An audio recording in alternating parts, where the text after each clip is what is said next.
Ahora, pues continuando en la parte 3 de esta serie, estábamos en las proporcionalidades de costos y estas proporcionalidades de costos tienen pues dos aspectos: las diferencias entre concentraciones de igual principio activo y forma farmacéutica, y las diferencias entre diferentes formas farmacéuticas. Entonces, como decíamos, frente a una cantidad de principio activo y forma farmacéutica similar o doble, no debería representarse un doble valor del producto si se contiene el doble principio activo, porque no se trasladan los costos de producción igual.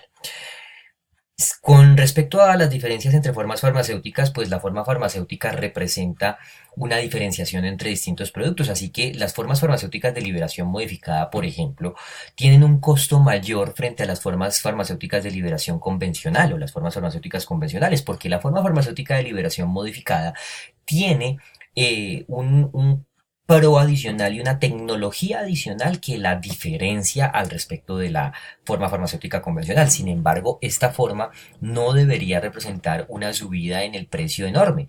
Piensen ustedes en un acetaminofén, digamos, en forma tableta normal y un acetaminofén en tableta efervescente.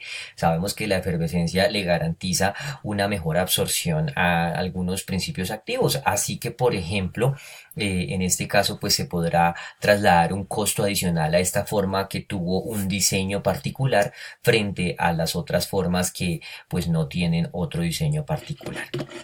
¿Listo? Entonces, miremos la siguiente tipo de variables, que son las variables que tienen que ver con variables relacionadas con las características esenciales del producto. Estas variables que están relacionadas con esa característica de esencialidad del producto netamente tienen que ver con si el producto es un medicamento esencial en el país en donde se quiere controlar. Recordemos entonces el concepto de medicamento esencial, que son aquellos medicamentos que sí o sí deben estar disponibles dentro del formulario nacional porque están dirigidos a las terapias más convencionales de las patologías que representan o tienen un valor epidemiológico elevado en esa población. En ese sentido, los productos, si son esenciales, justifican un control aún muchísimo más estricto, porque estos medicamentos se debe asegurar que estén accesibles para el común y el total de la población. No podemos poner un precio demasiado elevado para un medicamento esencial, y mucho menos cuando estos medicamentos esenciales por lo general tienen distintas opciones de comparación y de competencia en el mercado, dado que pues son productos que se requieren. Así que el medicamento esencial en sí es el que mayor control de precios debe tener, y esta es una premisa dentro de este tema.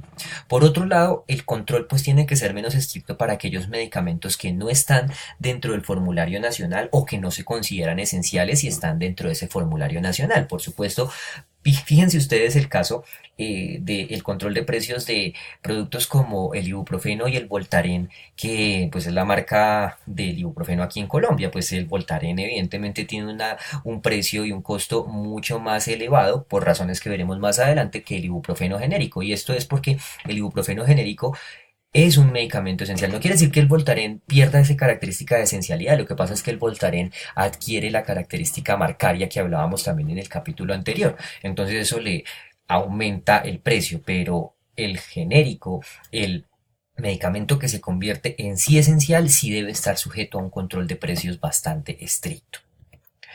Miremos ahora las variables que están relacionadas con la tecnología que hay detrás. Y cuando hablo de la tecnología no me estoy refiriendo netamente a la forma farmacéutica. Cuando hablo de la tecnología me estoy refiriendo a la tecnología que está invirtiendo una organización en sí, es decir, a la organización como tal que se puede dedicar a la fabricación de productos innovadores y a la creación de productos innovadores, lo que tiene detrás una investigación pues completamente absurda detrás de este producto. Y por otro lado, a los productores que solamente se dedican a copiar lo que otros han hecho.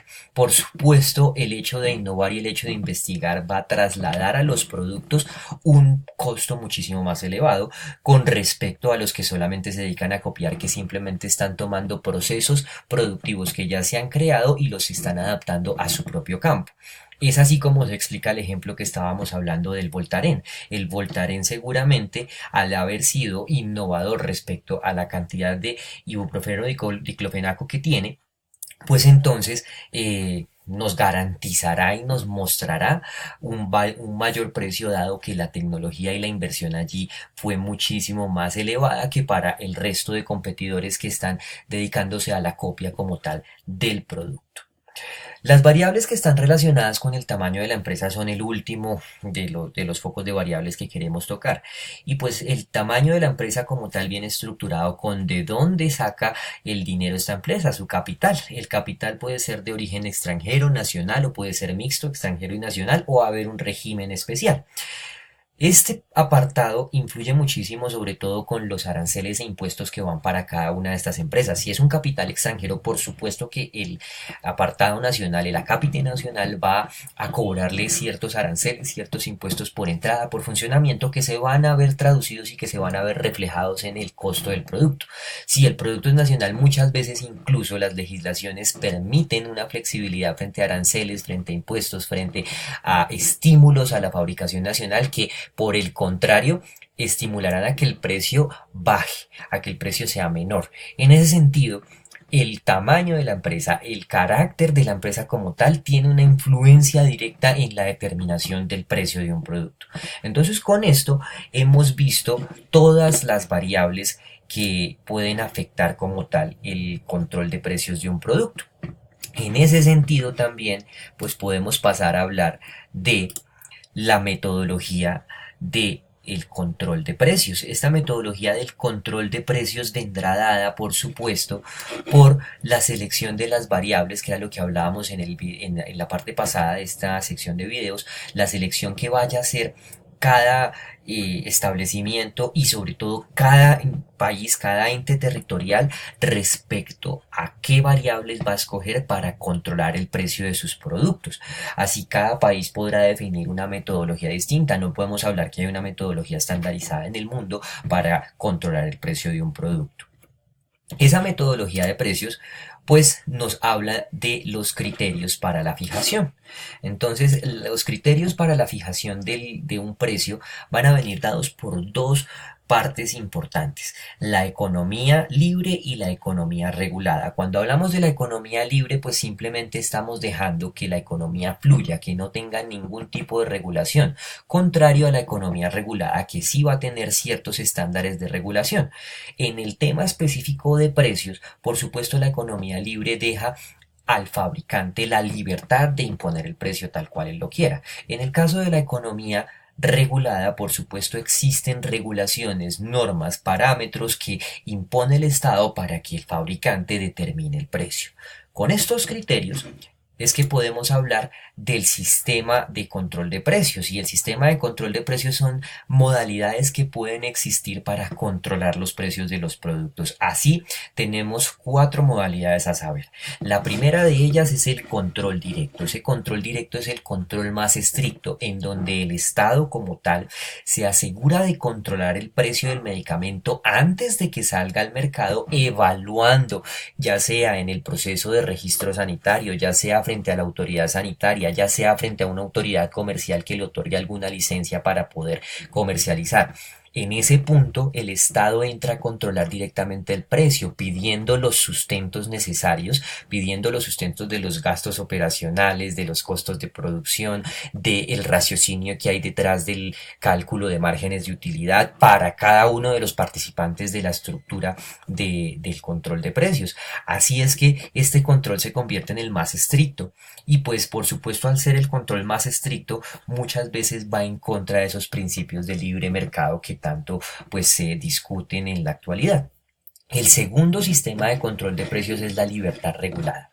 Esa libertad regulada, por supuesto, pues le da al fabricante cierto margen de movimiento, cierta libertad, pero está regulado. Es decir, devolvámonos al principio de economía regulada en donde el Estado ponía ciertos parámetros a controlar y aquí es donde se aplican en la libertad regulada. En este punto, al ser una libertad netamente dada por una regulación expresa, expedida por la autoridad que controla los precios, entonces el fabricante tendrá que ceñirse a fijar el precio de la manera que el Estado le está diciendo, pero al ser regulado, la ventaja que tiene esto es que el Estado directamente entra a controlar ya sea antes de la comercialización o post comercialización para poder hacer precisamente una vigilancia sobre este control.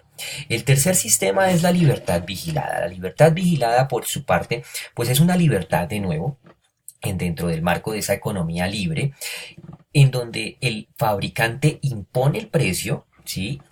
De acuerdo a ciertos parámetros en donde que el Estado ha fijado, pero a diferencia de la libertad regulada, en la libertad vigilada, el Estado no entra a verificar estos parámetros o el cumplimiento de estos parámetros de manera directa o de manera completamente influenciada por él, sino que permite que el fabricante establezca el precio y si el Estado tiene algún medio de control o alguna duda, pues requerirá y cuestionará al interesado, pero de lo contrario no lo hará. Así que pues se vuelve en un sistema un poco más laxo frente al control de precios. Y por último está el control bajo plena libertad. El control bajo plena libertad no es otra cosa sino el control que se hace sobre el fabricante de manera completamente libre, es decir, se le dice al fabricante que debe controlar el precio, pero el Estado en sí no está interviniendo en ello, así que pues la autoridad no tiene ningún tipo de injerencia al respecto. Miren este apartado tan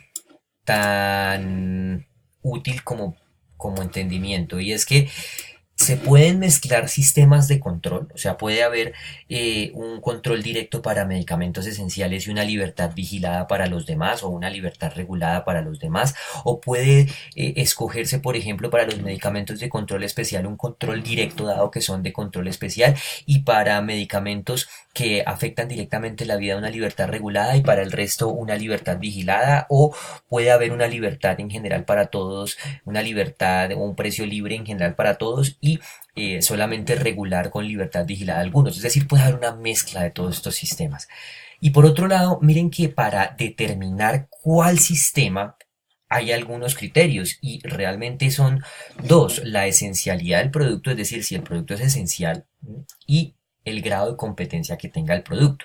Y hay que decir aquí que la industria farmacéutica en sí, pues es competida, pero no tan competida como nos lo quieren hacer ver, porque claro, hay ciertos productos que tienen una competencia ardua, como son los genéricos, pero hay muchos productos innovadores que realmente tienen un monopolio frente al mercado. Así que el tema de competencia en cuanto a la industria farmacéutica y a los productos farmacéuticos es relevante y hay que mirarlo para cada caso particular.